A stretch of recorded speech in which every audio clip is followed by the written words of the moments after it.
iniciar el capítulo 8 el día de hoy. Capítulo 8 que nos habla acerca de Cristo el mediador.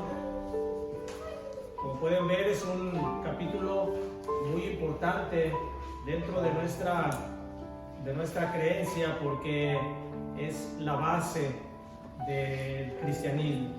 Que Cristo sea nuestro mediador, Cristo sea nuestro redentor, como lo vamos a ver en este estudio, es, como les digo, la base de todo el cristianismo.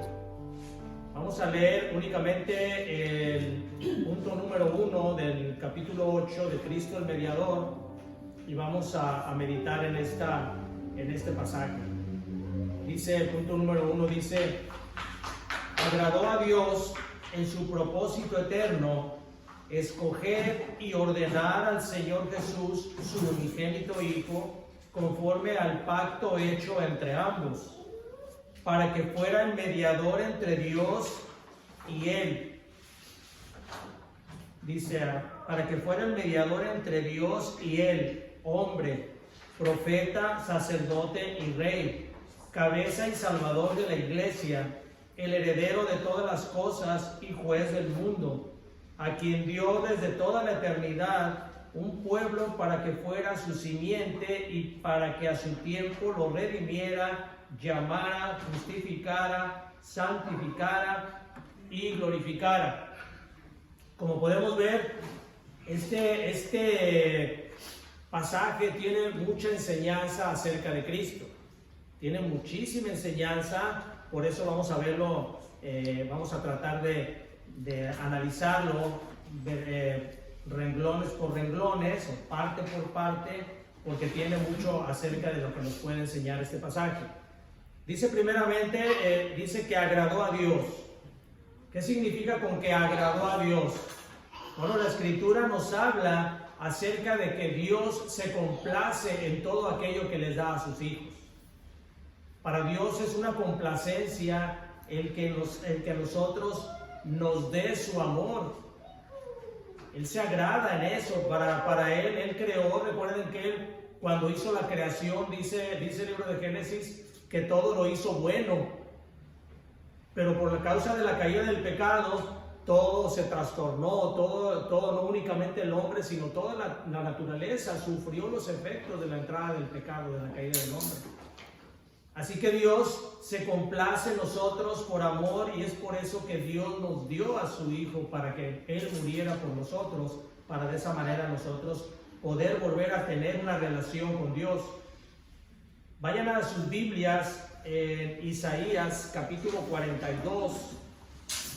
Isaías capítulo 42, y vamos a ver cómo Dios se complace. Isaías capítulo 42 y versículo 1. Isaías 42, 1, y dice así, he aquí mi siervo, yo le sostendré, mi escogido en quien mi alma tiene contentamiento.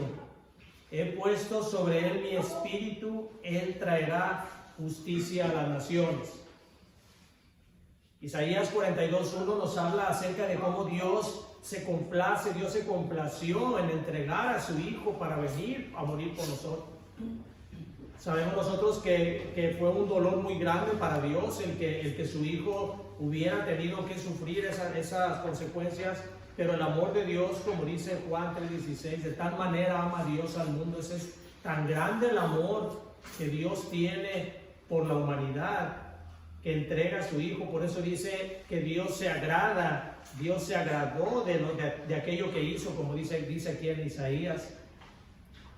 Dios se agradó de elegir a su Hijo para que fuera Él el que viniera y fuera el Redentor de todos nosotros.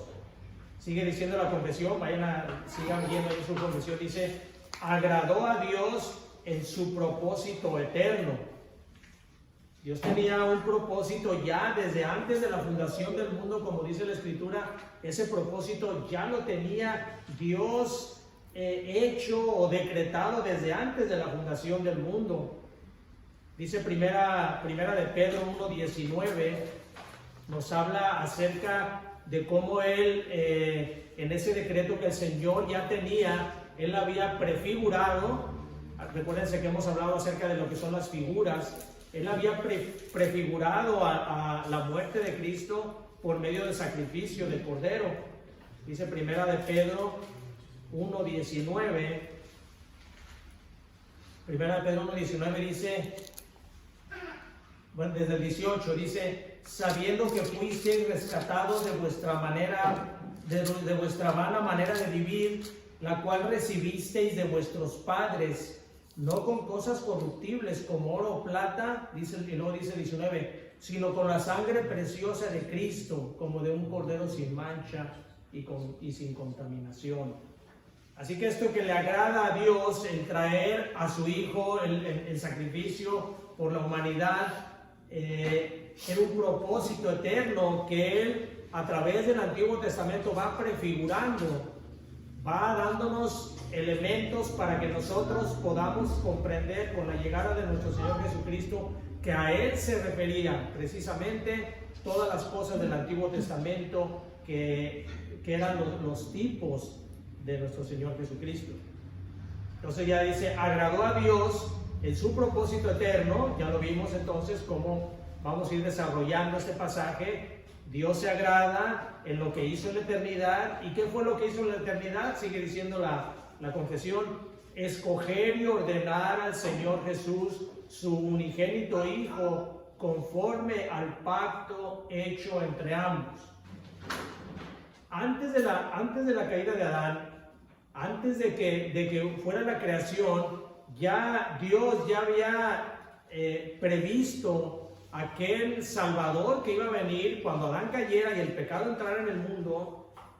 Dios ya había previsto, ya había hecho un pacto entre la Trinidad para que de ese pacto nuestro Señor Jesucristo viniera a morir y a rescatar a la humanidad que había caído. Vayan al Salmo 110 y vamos a ver el versículo 1 y 4. Salmo 110, versículos 1 y 4.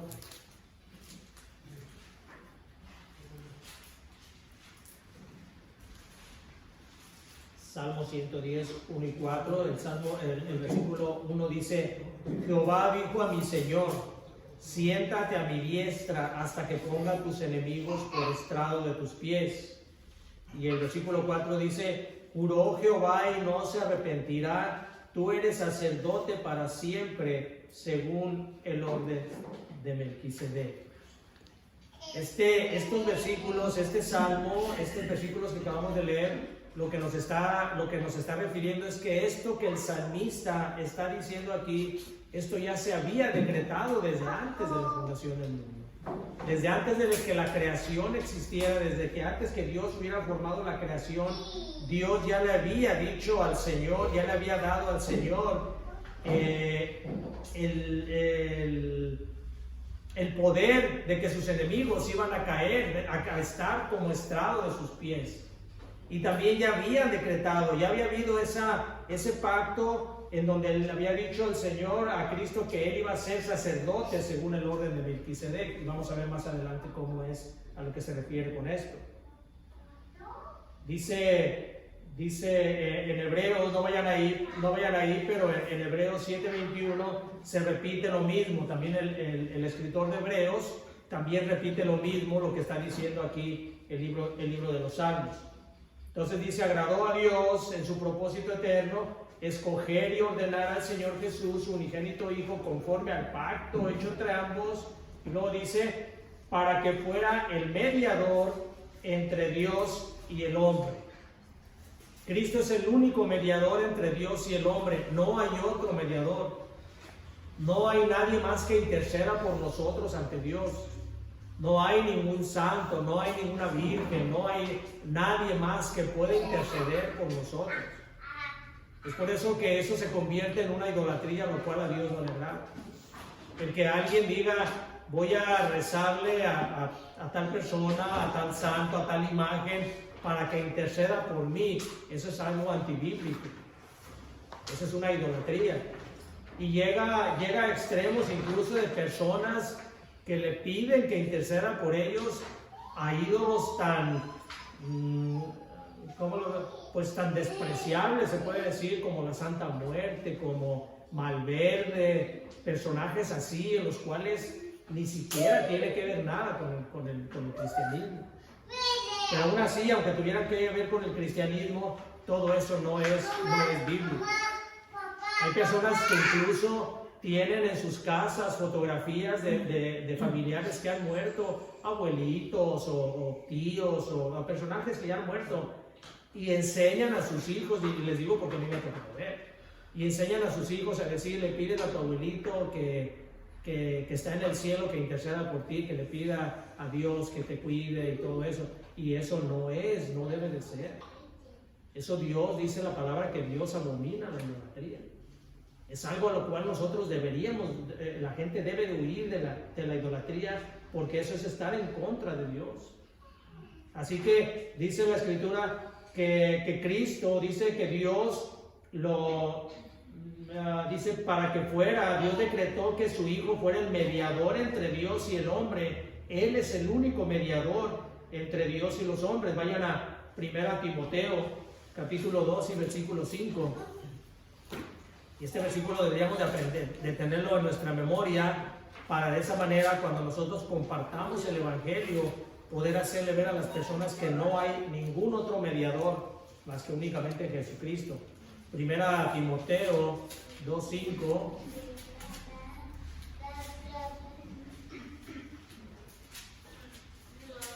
Primera Timoteo 2:5 dice: porque hay un solo Dios y un solo mediador entre Dios y los hombres, Jesucristo hombre. Él es el único mediador, no hay más. Únicamente por medio de Cristo es por lo que nosotros podemos tener acceso al Padre.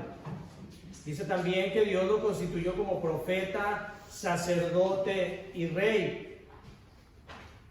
Vayan a Hechos, capítulo 3:22.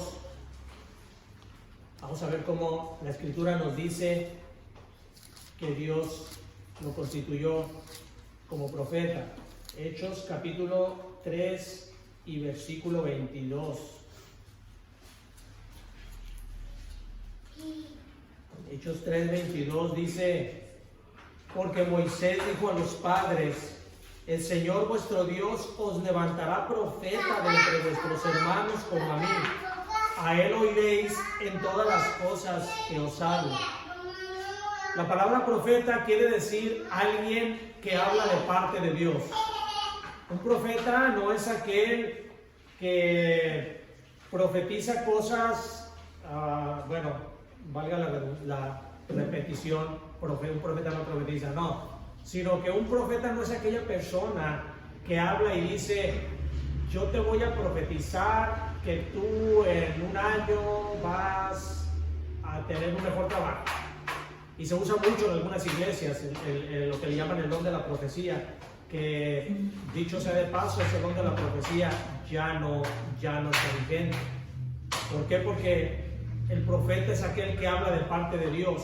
Entonces cuando la escritura se termina, cuando la escritura se sella, ya no es necesario el don de la profecía. Si alguien dice yo soy profeta, está hablando también en contra de lo que la escritura dice. Nadie puede andar profetizando, y mucho menos puede andar diciendo cosas a futuro, porque el futuro únicamente lo conoce Dios.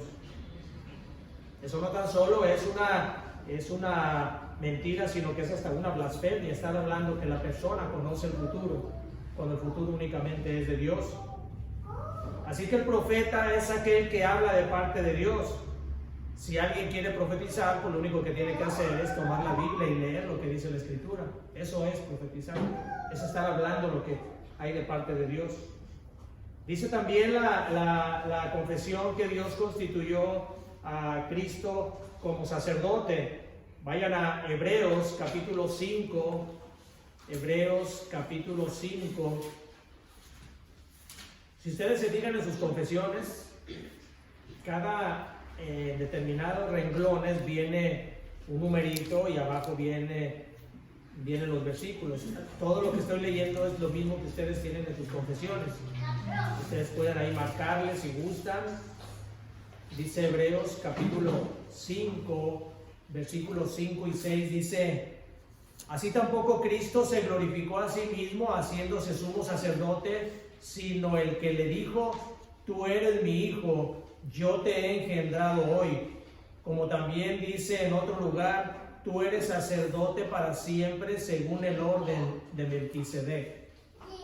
Cuando se refiere aquí a que Cristo es sacerdote según el orden de Melquisedec, se está refiriendo al personaje Melquisedec que viene en el libro de Génesis, aquel, si recuerdan, aquel con el cual se encuentra Abraham, y Abraham le ofrece, dice que cuando habla referente a Melquisedec, se habla de él como el sacerdote del Dios Altísimo. Entonces, cuando habla de Cristo según el orden de Melquisedec, no es que Cristo era Melquisedec, sino que así como Melquisedec era el sacerdote del Dios Altísimo, así también Cristo, según ese orden, es el sacerdote. Nada más que aquí, Cristo es el máximo sacerdote. Cuando en el Antiguo Testamento había sacerdotes, estaban instituidos sacerdotes, era con la intención precisamente de interceder. El sacerdote intercedía por las personas ante Dios. Los sacerdotes siempre tenían que ser nombrados de parte de Dios. Y los sacerdotes siempre tenían que venir de los levitas, de la tribu de los levitas, de parte de Aarón. Así que era un nombramiento muy especial el que se le daba a los sacerdotes. Había sacerdotes y había un sumo sacerdote que todavía tenía más jerarquía y más responsabilidad ante Dios. Sin embargo, eran únicamente figuras de aquel sacerdocio que iba a tener Cristo cuando Cristo llegara. Así que ahora tampoco hay sacerdotes. Ya no hay nadie que tenga que interceder por nosotros ante Dios, sino que nosotros tenemos, por medio de nuestro Señor Jesucristo, que es nuestro sumo sacerdote, nosotros tenemos entrada libre a Dios. El velo del templo, como dice la Escritura, se rasgó para que nosotros ya pudiéramos tener ese libre acceso a la presencia de Dios. Nosotros no tenemos que ir a personas, a seres humanos, a pedirles que intercedan por nosotros. No tenemos que ir con seres humanos a decirles nuestros pecados, a pedirles su bendición, porque nosotros ya tenemos el acceso libre a la presencia, a Dios, a su presencia. Así de que Cristo se convierte en nuestro sacerdote también, y dice también que Dios lo constituyó profeta, ya vimos, sacerdote, como vimos ahorita, y rey. Vayan a Salmo 2, versículo 6. Salmo capítulo 2 y versículo 6.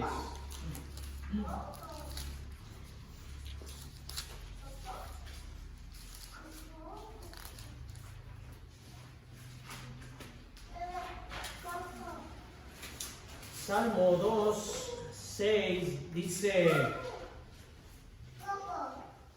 pero yo he puesto mi rey sobre Sión, mi santo monte. Este salmo es un salmo de los que se llaman salmos mesiánicos, que hablan acerca de la llegada del Mesías, acerca de Cristo. Si ustedes se fijan en el subtítulo, después de que dice Salmo 2, dice el reino del ungido de Jehová.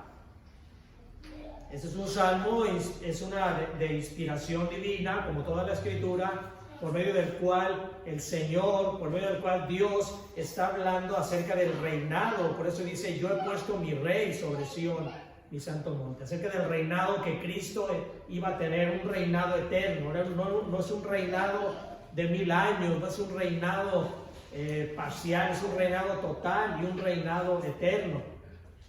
Dice también que fue constituido como cabeza y salvador de la iglesia.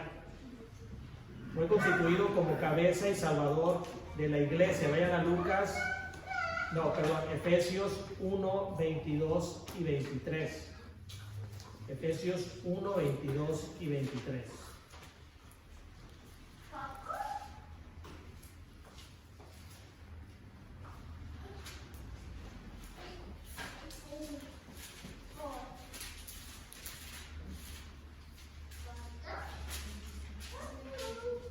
Efesios 1, 22 y 23 dice así: y sometió todas las cosas bajo sus pies, hablando de Dios hacia Cristo, y sometió todas las cosas a sus pies y lo dio por cabeza sobre todas las cosas a la iglesia, la cual es su cuerpo, la plenitud de aquel que todo lo llena en todo.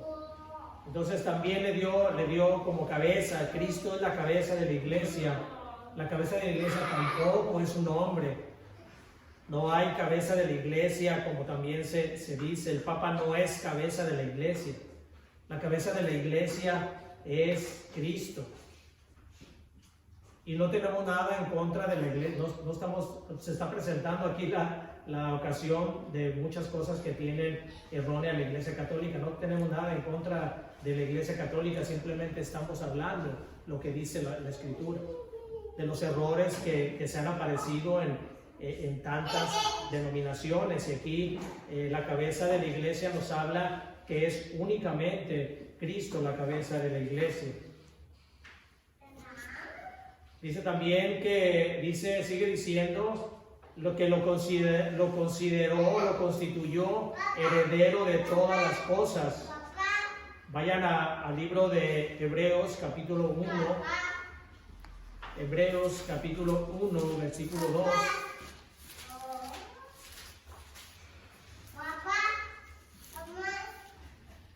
Hebreos capítulo 1, versículo 2 dice: en estos postreros días nos ha hablado por el Hijo, a quien constituyó heredero de todo y por quien asimismo hizo el universo. Dios constituyó a Cristo como el heredero de todas las cosas, y dice el versículo por quien asimismo hizo el universo. Cristo lo es todo. Cristo es el heredero de todas las cosas que Dios hizo. Cristo hizo las cosas por medio de Jesucristo. Por Él y para Él, dice la Escritura, es hecho todo. Esa es la manera en que nosotros debemos de ver a Cristo. Nosotros no debemos de ver a Cristo como una imagen, crucificado, ensangrentado. Nosotros debemos de ver a Cristo como el Rey del universo, como el Creador de todas las cosas, como aquel Cristo que venció la muerte, que resucitó para darnos la vida eterna. Dice además aquí también, dice que constituyó a Cristo como el juez del mundo.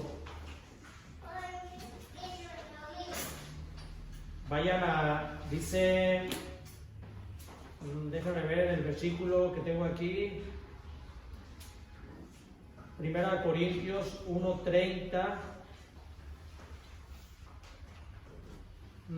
Hechos 17:31, Hechos 17:31, como Cristo fue considerado por el Señor como el juez del mundo. Hechos 17:31.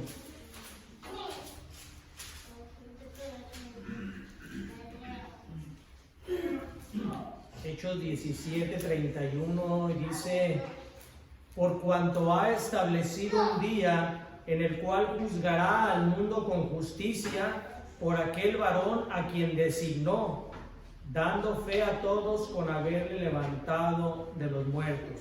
Dios designó a Cristo como el juzgador del mundo.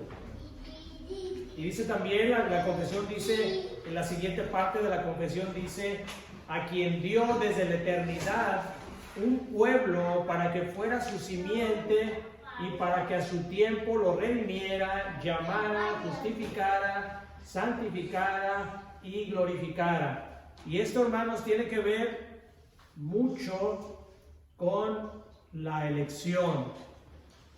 Nosotros hemos hablado en varias ocasiones acerca de lo que es la elección. Hemos estudiado lo que es la elección como Iglesia Reformada. Nosotros creemos en que Dios elige a todos aquellos que han de ser salvos, que no es el hombre el que elige, porque el hombre no puede elegir. Y la confesión nos habla aquí, dice claramente, a quien dio desde toda la eternidad. O sea, Dios dio desde toda la eternidad.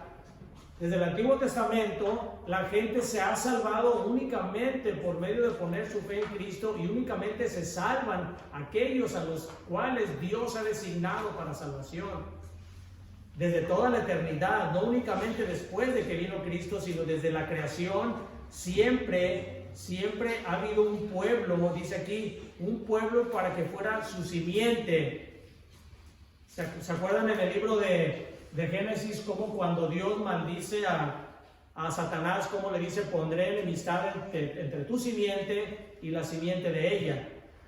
Y aquí se está refiriendo a la simiente de Satanás y a la simiente de la mujer, y en este caso nos dice para que un pueblo, para que fuera su simiente. Nosotros, al convertirnos a Cristo, nosotros nos convertimos en hijos de Dios. Nosotros nos convertimos en la simiente de Dios. Dios nos saca de la simiente, nos rescata de la simiente de Satanás y nos toma y nos pone como la simiente de Cristo. Ese pueblo, esa simiente, llega un momento en que Cristo lo redime. En el momento en que Dios así lo tiene determinado, es cuando Cristo lo redime. No antes, no después, sino en el tiempo preciso de Dios. Hay personas que son redimidas, que son llamadas muy pequeños. Hay otros que son llamados más grandes y hay otros que somos llamados más grandes. Incluso hay quienes son llamados hasta el final de sus vidas. Pero eso es algo que Dios ya lo tiene decretado desde antes de la eternidad. Dios ya tenía determinado un pueblo para que fuera su simiente, para que a su tiempo lo redimiera, lo llamara, lo justificara, lo santificara y lo glorificara. ¿Y qué quiere decir esto? Esto quiere decir, primeramente dice, para que a su tiempo lo llamara. Llega un momento en que Dios nos llama. Dios pone en nuestro corazón ese deseo de venir a Él. Él nos llama, Él nos está llamando. Ayer en la tarde tuve la oportunidad de compartirle a un joven del Evangelio, y es precisamente lo que yo le comentaba a él. Le decía, porque él me decía que él sí, como que le llamaba la atención el conocer de la Escritura, y yo le decía que Dios tiene un tiempo para todo, y que lo importante era que él no desechara el llamado del Señor, porque él no sabía en qué momento Dios lo estaba llamando. Le digo, no sabes si este momento en el que estás tú aquí es el que Dios te está llamando para que lo conozcas, pero no deseches tú eso. Así que el llamado del Señor se da en un momento. Entonces los pasos que se da en la salvación es primeramente el llamado a conocer a Cristo. Dice la confesión, posteriormente a ese llamado se da la justificación. La justificación es cuando Dios nos declara inocentes de todos nuestros pecados por medio de la obra de Cristo. Entonces, cuando nosotros somos llamados y el Espíritu Santo pone en nosotros la fe para creer en Cristo, en ese momento que nosotros creemos en Cristo lo hacemos como nuestro Señor, como nuestro Salvador, es en ese momento en que nosotros somos declarados justos. Dios ya no nos ve como somos, ya no me ve a mí con mi carne de pecado con la que he llegado yo a Cristo, sino que Dios ya me ve a través de Cristo, ve a Cristo, en vez de verme a mí, ve a Cristo. Eso es lo que se llama la justificación. Una vez que ya somos justificados, entonces Dios nos santifica. Dice aquí, nos santificará. Ese es lo que es la santificación. La santificación, santo quiere decir apartado. Entonces una santificación se da cuando nosotros somos justificados, nosotros somos santificados. Somos santos, somos apartados. Y una vez que nosotros somos santos, santificados, apartados, nuestra santificación va a ir avanzando, nuestra santificación es progresiva. La santificación que se da al momento de ser justificados nosotros se llama la santificación inicial. Pero hay una santificación que se va dando cada vez más, nosotros vamos avanzando conforme vamos conociendo la Escritura, conforme vamos practicando más lo que aprendemos de la Escritura. nos vamos entregando cada vez más a Cristo, nosotros vamos a ir avanzando en nuestra santificación. Pero aún así nosotros conservamos nuestra carne de pecado, porque no hemos sido glorificados, que es el último paso. Nuestra carne de pecado todavía mora en nosotros, y es por eso que nosotros no entendemos a veces y decimos, ¿cómo es posible que yo siga pecando? Y nos arrepentimos y nos da tristeza, nos da coraje, nos da dolor, llanto, muchas cosas cuando pecamos, pero es porque la carne todavía mora en nosotros. Pero va a llegar un momento cuando nosotros estemos en la presencia de nuestro Señor, que nosotros somos glorificados. Ahí no va a haber más pecado. Nuestro cuerpo va a ser transformado de tal manera que nosotros ya no vamos a pecar, porque nosotros entonces estaremos semejantes a Cristo. Seremos glorificados, estaremos ya en una glorificación donde el pecado ya no morará en nosotros, porque eso ya será borrado. Dice, vamos a ver dónde nos habla de eso. Dice Romanos capítulo 8, versículo 30. Romanos 8:30.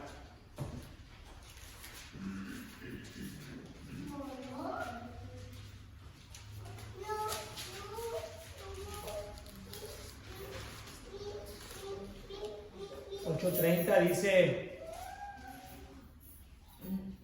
y a los que predestinó, y con esto se llama, con esto de que a los que predestinó nos habla aquellos que Dios eligió, a los que Dios eligió, a estos también llamó. Entonces Dios los eligió para salvación, los llama, y luego dice, y a los que llamó, a estos también justificó. Y a los que justificó, y ahí hay que recargarle, y solo a estos, o sea, solo a los que llama, solo a los que predestina, solo a los que justifica, dice, y a los que justificó, a estos también glorificó. Entonces, es únicamente aquellos, como dice la Escritura, son únicamente aquellos que Dios predestina, únicamente son a ellos a los que Dios llama, y a los que Dios llama son únicamente a los que Dios justifica, y a los que Dios justifica son únicamente a ellos a los que el Señor va a glorificar. Dice Juan 17, vayan a Juan 17, capítulo 6, para ver más acerca de cómo Dios entrega un pueblo a Cristo, entrega a aquellos que han de ser suyos. Dice Juan capítulo 17, versículo 6. En aquella oración que el Señor hace por nosotros, Juan 17:6 dice, he manifestado tu nombre a los hombres que del mundo me diste. ¿A quienes manifestó su nombre Cristo? ¿A quienes únicamente? A los que del mundo le dio. Tuyos eran, le dice Dios, y me los diste y han guardado tu palabra. Entonces, ¿a quienes se les revela únicamente el Evangelio? Aquellos que Dios le dio a Cristo. Es únicamente aquellos a los que Dios les revela el Evangelio. Todos escuchan el Evangelio, pero tienen velado el entendimiento y no les resplandece, porque no son aquellos a los que Dios le dio a Cristo. Hay más versículos que podemos encontrar ahí, hermanos, pero creo que con esto son suficientes.